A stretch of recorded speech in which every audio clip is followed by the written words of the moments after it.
I'll just briefly introduce Tom Van Winkle. Most of you know him by now. Tom joined us, I think it's been 8 years you've been here already, and we are so pleased to have him here at Williams Mystic. Tom has been an incredible leader for us through a incredible transition. You know, it's not an easy job to step into the shoes of Jim Carlton, and yet with unbelievable grace and a willingness to be that person who continued this and to this day has just a beautiful, not just working relationship, but friendship with Jim that has really facilitated a beautiful and smooth, and Jim, we just so thank you for that, and Tom, we so thank you for that, because to come into a new position surrounded by this really intense community of people that have just such beliefs in the core values of what we do here, it's a big responsibility, and to do that with the grace and the optimism and the passion that you have brought to it has been really inspirational for all of us. Tom comes from an experiential learning background. He brings that, but he brings this total sense of shipmate self. It is indelibly marked in our hearts that we are community. We are there for each other before we are there for ourselves. He lives that out. He is here. He has our backs. He's there for the students in every way, in a really beautiful, beautiful leadership way, but also in a human way. And not to mention, his background in education has been awesome for all of us faculty who are still continuing to learn not just our content, but our trade as educators, and to again work for me, yet another amazing educator has been a real privilege. And so I introduce you all to, again, Tom Van Winkle. Okay, update is done, we can go. No, I thank you, Katie. It's such a privilege to work here, and it's really nice to finally, after interference from the pandemic, to gather together in person.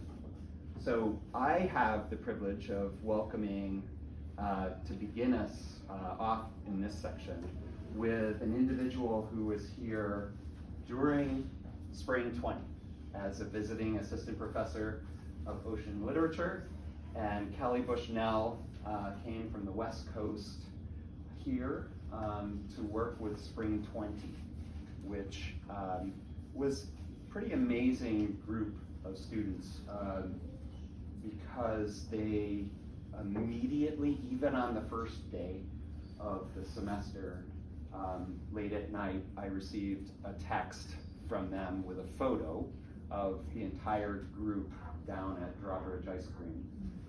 And for, if you think about that, in the first day, when everybody really doesn't know each other, for them to do that, I talked about that towards the end of the semester, because we had to end virtually, about the fact that they must have known something was amiss, because they quickly bonded as a group. So Kelly's gonna start us off to get us in the mood, and so Kelly, come on up.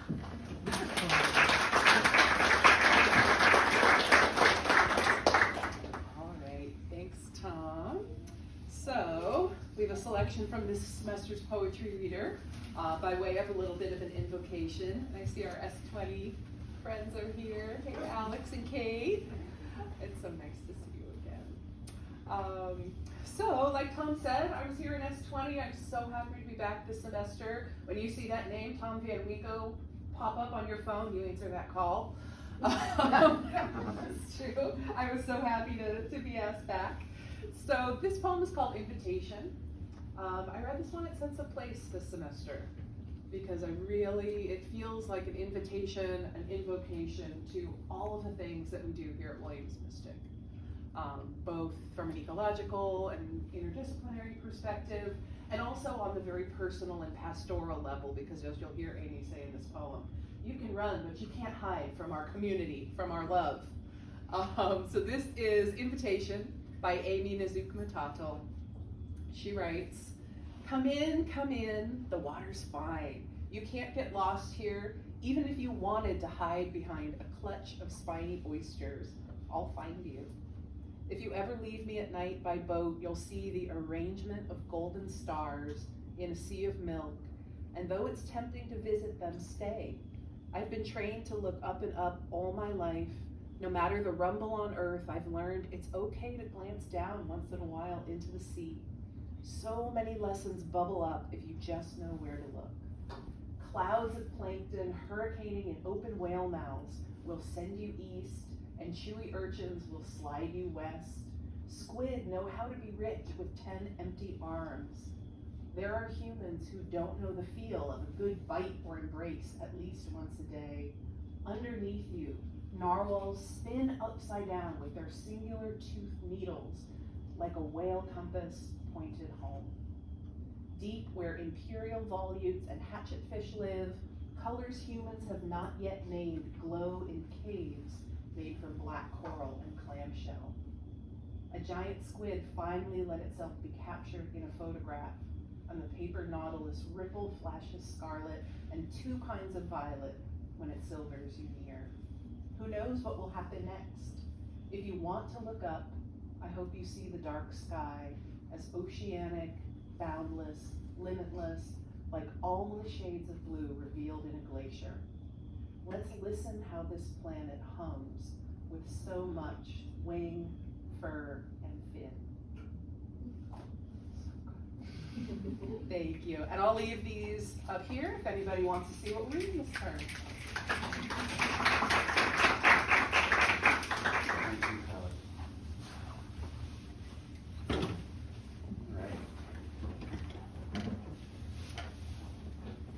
So I wanted, one of the things that I try to think about when I think about a program update is what is it that alumni coming to a reunion would want to know and would want to talk about and want to hear about. And so many of the things that I'm sharing with you today have to do with common experiences that you've all had, but also giving you a sense of where we're going. Now, I'm going to put a plug in to a colleague of mine who late last night sent a download of photos from an experience that the Fall 23 class had yesterday at Block Island, and that's taken from Block Island. So hot off the press, day trip to Block, where the educational goals had to do with what? Tim, Katie, Lloyd? The same ones we do everywhere. How do people survive and thrive by the ocean? A lot of wind talk, a lot of how do you survive on an island, ocean resources, community, how do you come together, how do you respond? Coastal resilience. How do coastal communities thrive in today's world? And so that experience is something that is continuing to happen, humans' relationship with the sea. And that was a part of the mission in 1977. It is still part of the mission today. I want to take a moment to kind of introduce you to the players and here at Williams Mystic. And it is a privilege to introduce these folks. For those of you who don't know her, I don't know where you've come from, but Katie Robinson is our marine policy professor, and just an astounding, passionate, she used the word passionate to describe me. I think that you all know that Katie Robinson Hall is passionate about her topic of marine policy and about Williams Mystic in particular, S84. Tim Pusak, marine ecology, now in his 7th year. Holy mackerel, it seems like yesterday. That's just like babies for how long people have been here.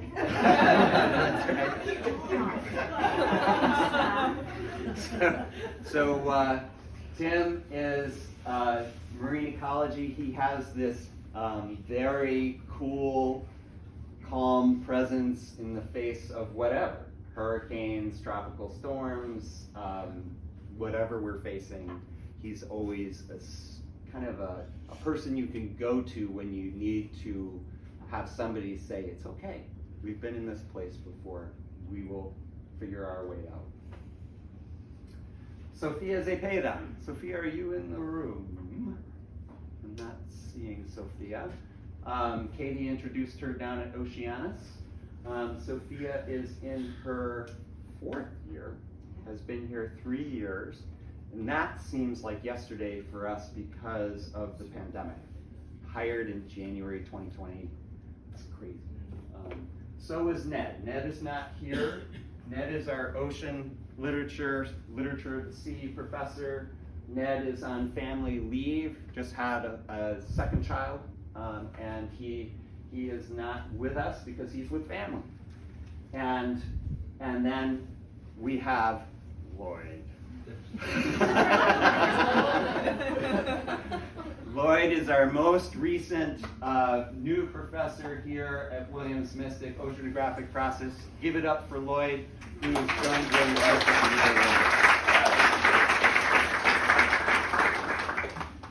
And not to be left out, we have Dr. Kelly Bushnell, Dr. Kelpie, who is here with us. A big welcome back, and no pandemics allowed this semester. Redemption semester. We also have staff, and I want to introduce Amanda Severin, Fall 01. Deputy Director, keeping me in line, helping me remember not to talk too long when I talk. Yep, and I got to speed up. And has been a part of Williams Mystic ever since she was here, really. She worked for Williams Mystic before, and has come back after a hiatus at the Boston Pops. So good to have her here. Lori Warren. You notice we have a lot of alums who work here, don't you? Lori Warren, S89, lab manager and assistant director of student life, and has just been, gosh, you're also in your 7th year, right? And also worked here before in the other science lab, right? The Sturgis Cottage, Craig Cottage Science Lab at the time. And then we have 2 additional individuals, because we have these 2 positions posted, and we had individuals come in and fill the gap for us. Jenna Stanley, Fall 22. Give it up for Jenna.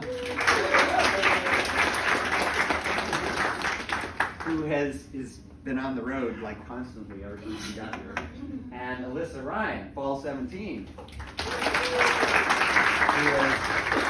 Who is really helping us with our communications work, marketing, and also doing admissions work. And so it's really nice to have the team here, and they help this place operate.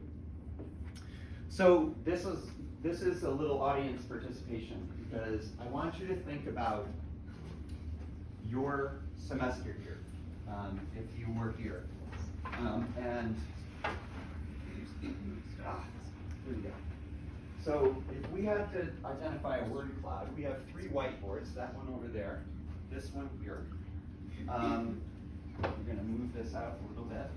I want you to get up out of your seat, and I want you to write a couple of words that you think really describe, if we had a word cloud at Williams Mystic, what would the words be? Okay? So go ahead and get up, wherever you are, go to a board, put on the words. And we're going to do this for like a minute and a half.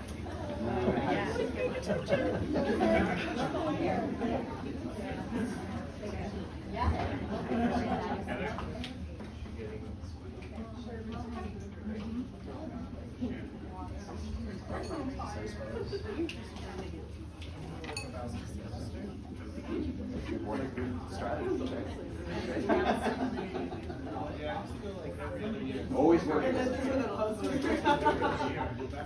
We're gonna follow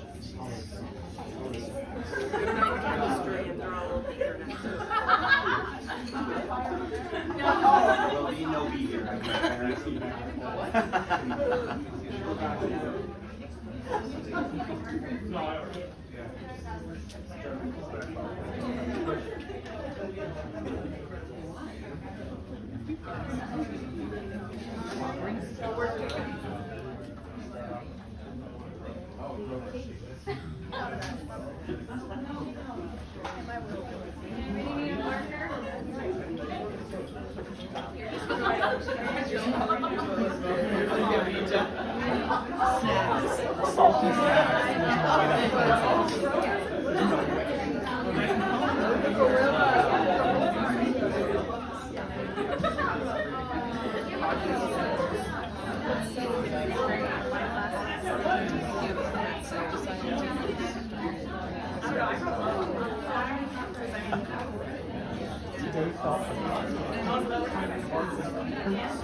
All right, give it about 45 more seconds. And have a seat.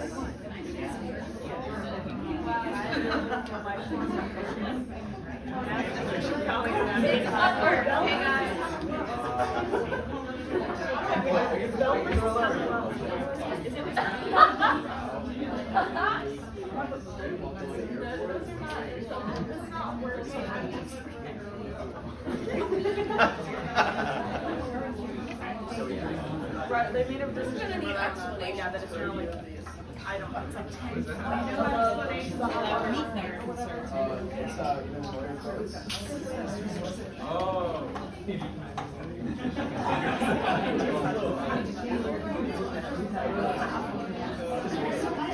Oh, nobody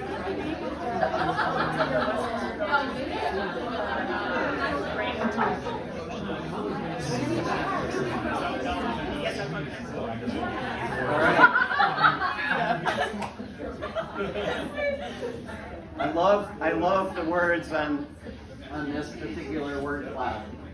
We have everything from meat night to sailing, dive, friendship, transformative growth, and so on. You can see those words. I think that they all apply. I think that maybe some follow-up communication after this update, if you have a question about a word like meat night, you can ask for more clarification, which is a wonderful thing with this community. If I had to answer this question and put one word only up, I would put this word: relationships. And I think that the remainder of my update is going to be centered on how this word and these others relate to this whole experience. And I'm just going to be talking through some photos, but I want to just by way of update share some of the relationships that have occurred in recent past. So last spring, we were on a field seminar in California, and we met a very powerful individual, Ms. Margaret Gordon, who's the founder of the West Oakland Environmental Indicators Project. And she sat us down in a very tight quarters in West Oakland and talked to us about environmental justice issues in the Port of Oakland. And the community of the West Oakland is a community that is constantly surrounded by semi-trucks that are idling 24/7. And she is a member of the community, having founded this project, are trying to make a difference and create a more healthy climate in the location where they are in West Oakland. And she sat down. I think one of the very first things she asked us was, what is environmental justice? And then she spoke to us for the remainder, for what, an hour and a half maybe? And this is one of the things that we do. You know, I don't know Margaret's background, except that I do know that she is not in a higher ed institution right now. She is working in this with this project, making a difference for her community. And as we travel the country and as we're here in Mystic, we are trying to interact with people who are experts in their communities. And the experts that we find are not always academics. And in fact, oftentimes they are not academics. And so that's one of the things that we're doing. We're realizing that experts in the field of these endeavors that we're looking at, what helps a coastal community thrive and survive, these people know. And that's how we're interacting with them and why we're interacting with them. And so we go to these different locations and we are experiencing not only just beautiful places, but places that are very sensitive to what's changing and going on in our world. And I would be remiss, because at every alumni reunion we have the opportunity to introduce the current class. And so this is F23 on their Block Island trip yesterday. Where was that taken, by the way? On the Great Salt Pond, after a 2.5-hour kayak tour where we kayaked out to 2 apiculture leases, met some incredible apiculturalists, all strong, really strong women ocean farmers, just kicking freaking butt out there. And that's, you know, I'm often asked by especially individuals who experienced Williams Mystic in the first decade or so. I've heard the comment that, well, why, you know, you don't need to travel. You know, why do you go to these far off places? And what about the local communities? And one of the things that I want this group to know, and you can spread the word, is that we are doing both. And we see the part of the reason we do both is because we really feel strongly that there are so many parallels in coastal communities around the country and around the world that everybody's dealing with different issues related to this. And so even on Block Island, even in the Mystic Estuary, and also in Sitka, Alaska. Yes. So, I'm glad that some of the people showed up today, because you're in the pictures. You know, I think that the relationships that are built amongst students are front and center. Student to student relationships, student to faculty relationships, student to staff relationships, and student relationships with stakeholders. Some of whom are you alumni. We have alumni in this room who are regularly interacting with our students on issues related to marine policy or science, and we thank you deeply for those relationships. You know, I think that, you know, one of the things that we as a program, as we think about the relationship that we have with the study away world, we have an imagery issue. And this may be hard for some of you to understand, because you may have such a love and an affinity for the water. But one of the things that we realize is that not everybody, when they see an image of a ship and somebody climbing the rigging or something like that, they look at that and they say, well, I don't see myself there. And so we are we are constantly thinking about the imagery that we show as a program, because we're not just about going offshore. We are about the human's relationship with the environment, the ocean and our coast. And so we imagery like this is important to share. Imagery of building relationships and friendships on and off the water. And then,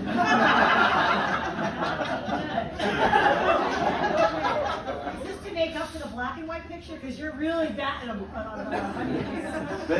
this is. I want you to know the relationship that we have as a faculty and staff in this program. When I saw this picture, as I was looking through photos, I was like, okay, so let me give you the context. I took that, by the way. Yeah, Lori. I thought you were my friend. This picture was taken, I believe, correct me if I'm wrong, but this was arrival day, fall 21. Yep. And fall 21 was our first semester back after the pandemic. And of course, not, pandemic, schmandemic, why not have a hurricane? But Tim will quickly correct me and say it was actually Tropical. It was a tropical storm. So it was a pretty significant tropical storm, so much so that our evening dinner was canceled. Our nice inside evening dinner. So we had opening sense of place and opening dinner on the front porch of Laverie while all the semi-trucks on I-95 apparently decided to go by. But we had to cook it ourselves. Yeah, we had to cook the meal ourselves for the group. So this is Katie and I just going with the flow. But we couldn't do that. I couldn't do that with this group if I didn't have strong relationships with them, and the faculty and staff have strong relationships with each other. Because those kinds of things happen all the time. Whoops.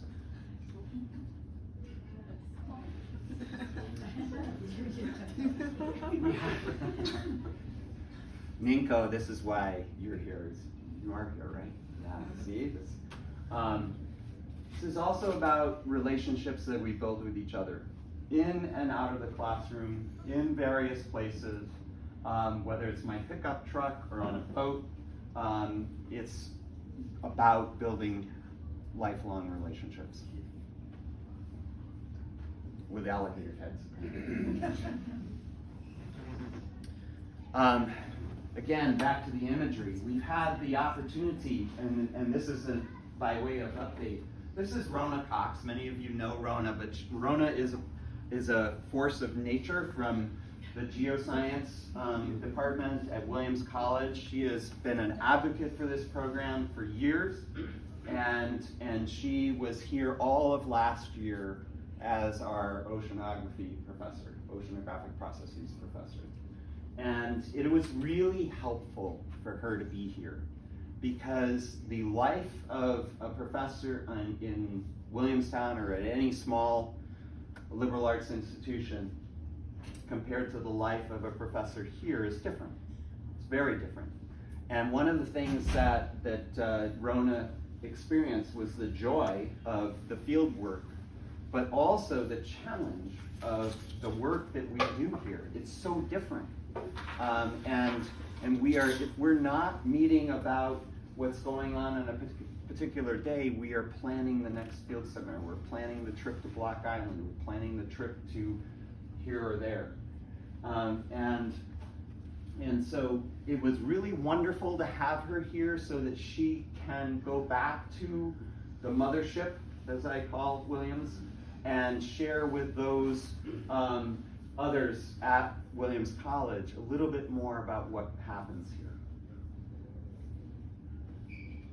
And then this is also, I put this in here because, David's very photogenic, but also the idea of the imagery that we share, because we are asking people to do original research here.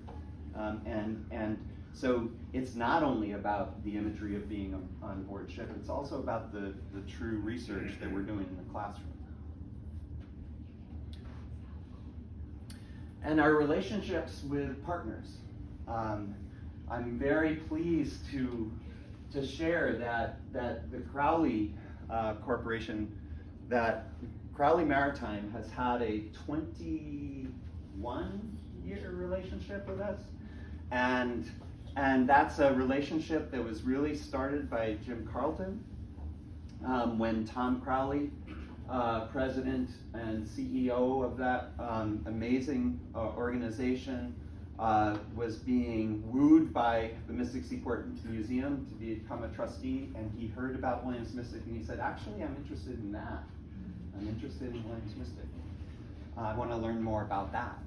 And this partnership has grown. They've donated financial gifts each year, the tugboat experience each year, the opportunity to drive a $15 million tug underneath the Golden Gate Bridge. I was the first one to drive a Crowley tugboat. I just want to put that out there. All right.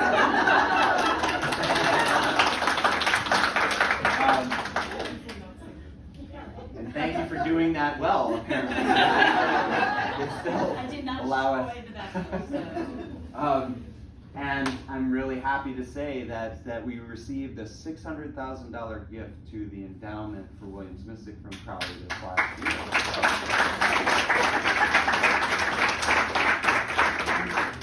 And they continue to provide internships and tugboat experiences each year. And we have relationships with stakeholders that are long-standing.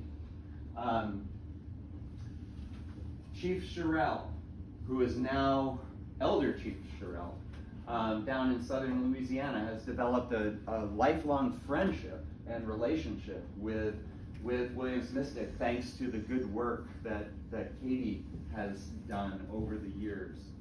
And Devin Parfait, now Chief and Williams Mystic alum of the Biloxi Chitimacha Choctaw Band of the Grand Caillou. That relationship is something that has become very special in the sense of how this is a great example of how our relationships with our stakeholders in locations that are around the country are not extractive. It's a partnership, and it's about giving and giving back. We each give each other many things. And an example of how that worked was the fact that this area in southern Louisiana was hit hard by, it was destroyed by Hurricane Ida 2 years ago. And not only did the alumni of Williams Mystic respond by fundraising to help rebuild that community, but the sign that this is about friendship and relationship was when these people say to us, when are you coming back? It's not, when can we come and help and talk to us about our trauma? It's, when are you coming back? We need you. And that's what the relationships are about. And we have great opportunities for relationships with other institutions.